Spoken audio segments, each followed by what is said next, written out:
आप सुन रहे हैं कहानी एक थी शिरीन। ये इस कहानी का अगला भाग है। उस रहस्यमयी आदमी ने अपनी आस्तीन ऊपर उठाई और छलकती स्याही नीचे बहने लग गई, जैसे कि वो एक कागज पर टकरा रही हो। एक पहरेदार ने हंगामा मचाया और उसकी ओर बढ़ा। उसका चेहरा अंततः डर से काला हो गया। पहरेदार ये जानना चाहता था कि कौन जानवर था जो चारों ओर चीजें फेंकना पसंद कर रहा था। वो काफी गुस्से से उस दिशा में आगे बढ़ा, लेकिन उसे वहां कुछ दिखाई नहीं दिया। उस पेड़ पर कोई भी नहीं था, बस एक स्याही की पट्टिया हवा में तैर रही थी। वो काफी ज्यादा भयभीत हो गया और भय में छटपटाने लगा। जैसे ही वो स्याही की पट्टिया को काटने के लिए अपनी कृपाण खींचने वाला था, वो पट्टिया तेजी से उसकी ओर बढ़ी और उसके सर से टकराकर उसे नीचे गिरा दिया गया। पहरेदार उस जोर की टक्कर से नीचे गिर गया। उसने लापरवाही से स्याही की पट्टिया को पकड़ लिया, लेकिन उसे लगा उसमें जहर था और वो डर गया। उसने वो पट्टिया जमीन पर फेंक दी। स्याही का टुकड़ा 4 टुकड़ों में बिखर गया। अचानक उसे आवाज सुनाई दी। कोई हंस रहा था और उसकी उस हालत का मजाक उड़ा रहा था। पहरेदार का शरीर सख्त हो गया। उसने जल्दी से ऊपर देखा, लेकिन उसने कुछ नहीं किया। ये क्या बकवास है? क्या बकवास चल रही है? पहरेदार ने भयभीत होकर बोला। और जैसे ही वो एक नजर लेने के लिए पेड़ की ओर छलांग लगाने वाला था, वो घबरा गया और कूद नहीं सका। अपना चेहरा धो लो, ये सिर्फ स्याही है, इसमें कोई जहर नहीं है। शिरीन घर से बाहर चली आई। पहरेदारों ने उसे गौर से देखा और ये सुनिश्चित किया कि वो सुरक्षित है। फिर उसने शिरीन से माफी मांगी और जल्दबाजी में वो वहां से चला गया। जब वो घर जा रहा था तो उसका दिल बहुत तेजी से धड़क रहा था। उसे ऐसा लग रहा था जैसे वो चीज अभी भी उसी के आसपास है। ये काफी सुंदर था, मगर अभी उसका शरीर डर के मारे ठंडा हो रखा था, जैसे कि ठंडा पानी जो चट्टानों के बीच बहता हो। जैसे ही उसने दोबारा इस सब के बारे में सोचा तो वो अवचेतन रूप से कांप गया और उसने लगभग घुटने भी टेक दिए थे, ताकि अगर वो चीज अभी भी उसके आसपास है तो वो उससे दूर चली जाए। उसे ऐसा लग रहा था जैसे उसने आवाज सुनी थी। वो आवाज किसी व्यक्ति की नहीं थी, बल्कि एक व्यापक रूप से सम्मानित भगवान की थी। शिरीन ने पेड़ को देखा। वहां कुछ भी नहीं देखा जा सकता था, लेकिन वो अभी भी उस व्यक्ति की उपस्थिति महसूस कर सकती थी। इस बार उसने कोई हरकत नहीं की। वो बस एक टकटकी लगाए उस पेड़ की तरफ देखती रही। वो थोड़ा सा सकपका गई, फिर बिना कुछ कहे वो घर की ओर लौट गई। सफेद आदमी अभी भी वहीं खड़ा था और वो शिरीन की पीठ को देख रहा था। वो थोड़ा झुका और उसके दिमाग में कुछ अप्रत्याशित ख्याल आए। यद्यपि लड़की की युद्ध कला काफी घटिया थी, लेकिन उसकी छठी इंद्री अविश्वसनीय रूप से काफी तेज थी। बड़े मौर्य संत जी उसकी उपस्थिति महसूस नहीं कर पाए थे, लेकिन उस लड़की ने कर लिया था और उसने उसकी तरफ एक स्याही पटिया को फेंक दिया था। उसने जमीन पर बिखरती हुई स्याही पटिया को देखा। उसके नीचे की घास पूरी स्याही से काली हो गई थी। वो देखने में बहुत आकर्षक नहीं लग रही थी। उसने अपनी उंगलियों को अपनी आस्तीन में लटका दिया, जैसे कि वो एक जादू करने की कोशिश कर रहा हो, लेकिन उसने अपना जादू करने का विचार रोक लिया। वो पलट गया और अचानक गायब हो गया। शिरीन थोड़ी देर के लिए पेड़ के नीचे खड़ी रही। इस बार उसे यकीन हो गया था कि उस पेड़ पर कोई भी नहीं छिपा हुआ था। उसकी निजी नौकरानी सरिता अपने हाथों में एक पक्षी का बच्चा पकड़े हुए थी। अंदर पक्षी उछल रहा था और उल्लास से चहक रहा था। ये एक खोजी पक्षी था। अफवाह ये थी कि इसकी तलाश करने की क्षमता शिकारी कुत्तों से भी अधिक थी। इस पक्षी को श्याम सिंह ने पाला था। वो हर बार उस पर भरोसा करता था और जब वो युद्ध लड़ रहा होता था तो वो पक्षी उसकी मदद करता था। उसकी मदद के कारण श्याम सिंह ने कई लड़ाइयां जीती थी। उसने उसे बहुत संजोया हुआ था और एक नौकर को उसका ख्याल रखने के लिए भी रखा हुआ था। यदि वो अतीत की शिरीन होती तो वो उसे वो पक्षी देखने के लिए भी नहीं देता। उसे उधार देना तो दूर की बात थी। लेकिन इस बार जब उसने नौकर को बुलाया तो उसने बिना किसी हिचकिचाहट के पक्षी को बाहर निकाल दिया और शिरीन को पकड़ा दिया। नौकर ने कहा कि वजीर श्याम सिंह ने शिरीन को इस घर के अंदर कुछ भी इस्तेमाल करने की अनुमति दी है। शिरीन ने उस पक्षी का उपयोग करने से पहले उसके बारे में काफी कुछ सीख लिया था। अब वो पिंजरे को अपने साथ ले गई और पेड़ पर चढ़ गई। उसने उस आदमी के अनुमानित स्थान को याद किया, पिंजरे को खोला, फिर पेड़ की शाखाओं की तरफ इशारा किया और उस पक्षी को निर्देश किया, वहां चारों ओर खुशबू ले लो, चलो देखते हैं कि इस पर कौन खड़ा था। पक्षी उड़ गया।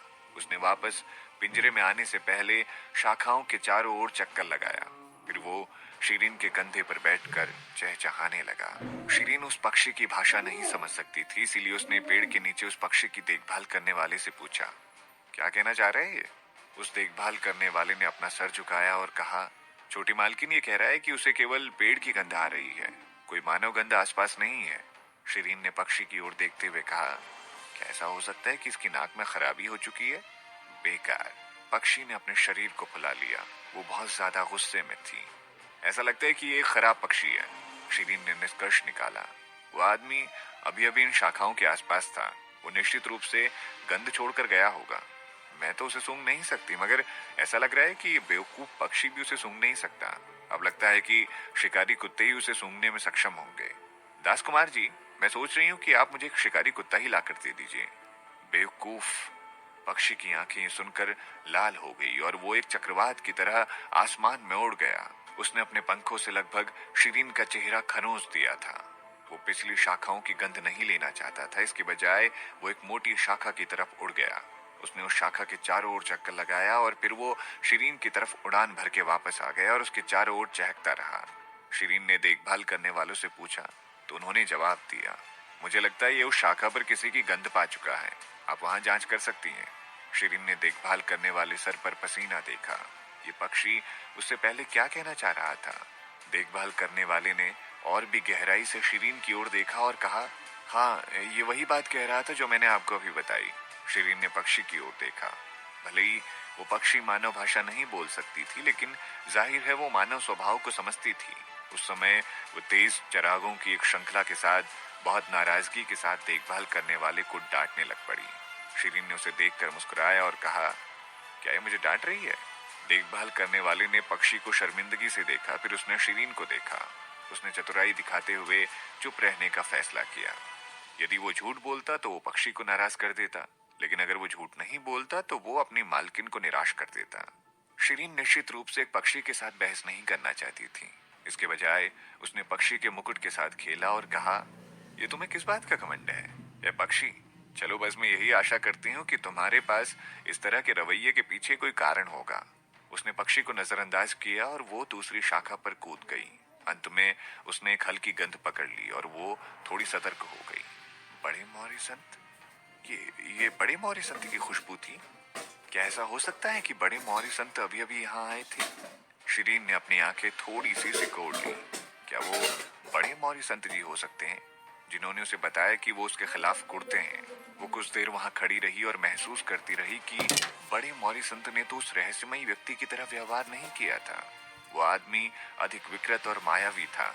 इसके अलावा उसने महसूस किया कि वो आदमी दूसरी शाखा में खड़ा था। क्या वो तब से गलत समझ रही थी? उसने आखिरकार एक खोज की, बाल का एक टुकड़ा। शीरीन ने उसे हवा में उठाया और खुशबू के लिए सूंघा, लेकिन अफसोस वहां मुश्किल से एक हल्की सी सौम्य खुशबू थी। महादेव प्रताप सिंह ने कुछ दिन पहले ऐसी खुशबू पहन रखी थी। उसने कुछ दिनों पहले उस गंध को उठाया था जब वो महादेव प्रताप सिंह द्वारा जांची गई थी। क्या वो भी यहाँ था? क्या यहाँ दो लोग थे? सिर्फ एक व्यक्ति नहीं था वहां?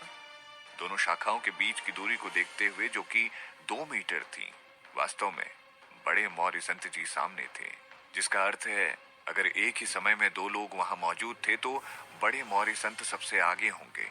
तो उनके पीछे और कौन था? बड़े संत जी मौर्य कबीले के अधिपति थे। उनकी योग्यताएं सम्राट से मेल खाती थी।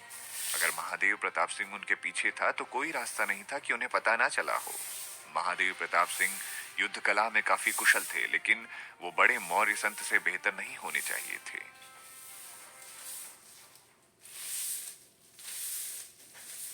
आप सुन रहे हैं कहानी एक थी शीरीन। ये इस कहानी का अगला भाग है। हालांकि महादेव प्रताप सिंह की युद्ध कला काफी अच्छी थी, लेकिन वो बड़े मौर्य संत से अधिक अच्छी नहीं हो सकती थी। इसके अलावा वो व्यक्ति अदृश्य था जब वो वहां पेड़ पर खड़ा था, लेकिन जब अपनी मजबूत आभा को बिल्कुल नहीं छुपा सका, उसकी ताकतवर आभा लोगों का दम घोटने की प्रवृत्ति रखती थी। जाहिर है कि उसकी युद्ध कला में एक बहुत ही महान चरित्र और अच्छा नाम था। शायद उसकी आत्मीय शक्ति बड़े मौर्य संत की तुलना में भी काफी बेहतर थी। छोटू, बड़े मौर्य संत की तुलना में बेहतर युद्ध कला और आत्मीय शक्ति वाला और कौन कौन है इस दुनिया में? सम्मोहित स्वामी, दृढ़ पत्थर कंगन ने बिना किसी हिचकिचाहट के उत्तर दिया। शिरीन काफी देर तक चुप रही। क्या ये सच था कि पौराणिक गाथाओं में जाने माने युद्ध कला में माहिर विशेषज्ञ उसे दिखाई दे रहे थे? बकवास, ये तो असंभव है। वो अभी ज्यादा समय पहले इस दुनिया में नहीं आई थी, तो वो ऐसे महान व्यक्ति का ध्यान कैसे खींच सकती है? और उन्हें अपमानित करना तो बहुत दूर की बात है। नहीं नहीं, वो हर एक व्यक्ति को याद कर रही थी जिसे उसने इस दुनिया में आने के बाद नाराज किया था, और उनमें से कोई भी सम्मोहित स्वामी जी के शीर्षक की तुलना नहीं कर सकता था। इसके अलावा अगर उसने वास्तव में इस तरह के शक्तिशाली व्यक्ति को नाराज कर दिया था तो उन्हें उससे खुले तौर पर बदला लेना चाहिए था। ऐसे छुप छुप कर वो बदला क्यों लेंगे? आखिर वो थे भगवान जितने ताकतवर। वो अपने महान पद का इस्तेमाल कर सकते थे शिरीन को मारने के लिए। कोई और है इस राज्य में जो बड़े मौर्य संत जितना शक्तिशाली हो, या सिर्फ उनसे थोड़ा सा या सिर्फ हल्का सा कमजोर हो? शिरीन ने कंगन से पूछा। खासी कबीले का अधिपति यानी गोवर्धन स्वामी, सिंह कबीले के अधिपति यानी गोपाल स्वामी, आकाशी ऋषि भगवान दास जी और आकाशी ऋषि व्यास साहू जी। दृढ़ पत्थर कंगन ने एक पंक्ति में 4 लोगों के नाम सूचीबद्ध तरीके से बोल दिए। ऋषि भगवान दास के अलावा शिरीन ने अन्य 3 लोगों के बारे में कभी नहीं सुना था, तो उन्हें नाराज करना तो बहुत दूर की बात थी। वो एक पल के लिए रुक गई और पूछा, क्या शाही परिवार में भी कोई बड़े मौर्य संत जितना अच्छा है? शिरीन ने कंगन से दोबारा पूछा। मैंने इस बारे में आज तक कुछ भी नहीं सुना है, हालांकि ये संभव है। आखिर इस दुनिया में कई छिपे हुए विशेषज्ञ हैं। मैंने सुना है कि कई साल पहले महल में एक महान प्रतिभा वाला शख्स रहता था, लेकिन कई सालों से गायब है। जब शिरीन पेड़ के तने पर झुक रही थी तो उसके पास मौजूद जानकारी के बारे में वो सोच रही थी, तो पक्षी उसके पास वापस चला आया और उड़ान भरने से पहले उसकी उंगलियों पर से वो बाल ले गया। ऐसा लगता था कि पक्षी को शर्मिंदगी महसूस हो रही थी, क्योंकि ये पहले उड़ते वक्त बालों को बिल्कुल देख नहीं पाया था, और तभी उसने बाल शिरीन से लेकर उस व्यक्ति को ढूंढना शुरू कर दिया। शिरीन ने उस पक्षी की देखभाल करने वाले को तुरंत पक्षी का पीछा करने को कहा। हाँ मालकिन। वो देखभाल करने वाले की अपनी आत्मीय शक्ति पर अच्छी पकड़ थी और उसने पीछे से उस पक्षी को पकड़ने की कोशिश की। शिरीन भी उस पक्षी के पीछे पीछे चल पड़ी। दृढ़ पत्थर कंगन संतुष्ट नहीं था और बोला, मालकिन आपको इसे अपने आप से करने की जरूरत नहीं है, क्योंकि ये पक्षी जानकारी प्राप्त करने के बाद खुद वापस आपको सारी बात बताने के लिए वापस आ जाएगा। और वैसे ही अब ना ही आप टेलीपोर्ट इस्तेमाल कर सकती हैं और ना ही आप अपनी आत्मीय शक्ति इस्तेमाल कर सकती हैं, क्योंकि आपका शरीर थक चुका है। शिरीन ने दृढ़ पत्थर कंगन को केवल 2 शब्दों में जवाब दिया, बकवास बंद। शिरीन ने अपनी युद्ध कला की मदद के साथ पक्षी का पीछा किया।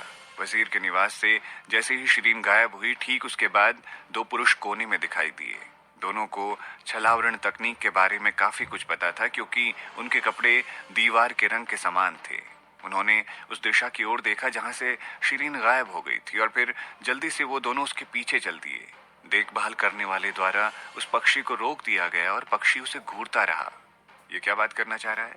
शिरीन ने अंत में वहां पहुंचकर सवाल पूछा। इसने मुझे बताया है कि वो आभा यहाँ आके रुक गई थी और गायब हो गई थी। शिरीन जानती थी कि वो व्यक्ति पीछा करने वालों से बचने में अच्छा था, और वो जानता था कि पानी उसकी आभा को नष्ट करने में मदद करता है। तटों पर कई पत्थर थे। उस तट पर शिरीन ने खोजबीन शुरू कर दी, मगर उसे कुछ नहीं मिला।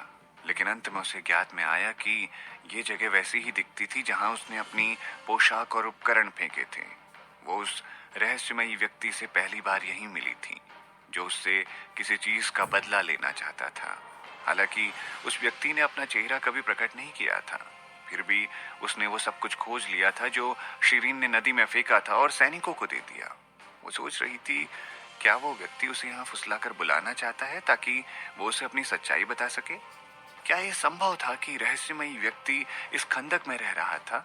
शिरीन ने संभावना पर विचार किया कि रहस्यमयी व्यक्ति की आत्मीय शक्ति पानी के समान थी। मालकिन, अब हमें क्या करना चाहिए? दृढ़ पत्थर कंगन ने शिरीन से पूछा। कुछ नहीं, हम क्या ही कर सकते हैं, घर जाएंगे और सो जाएंगे, बस बात खत्म। शिरीन ने मुस्कुराते हुए जवाब दिया, और फिर वो अपने घर की दिशा की ओर चलने लगी। क्या? इसका क्या मतलब है? आप अब और जांच नहीं करने वाली हैं इस मामले की? दृढ़ पत्थर कंगन ने शिरीन पर पुनर्विचार करने के लिए जोर डाला। शिरीन ने उसे कोई जवाब नहीं दिया, लेकिन वो अपने मन में एक योजना तैयार करने में लगी हुई थी। उसके पास रहस्यमयी व्यक्ति के बारे में सीमित जानकारी थी, लेकिन कम से कम उसे कुछ नई जानकारियां तो मिली थी।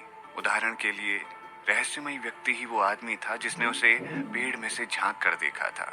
इसके अलावा उसकी आत्मीय शक्ति और युद्ध कला तकनीक बड़े मौर्य संत से भी बेहतर या उनके जितनी ही अच्छी थी।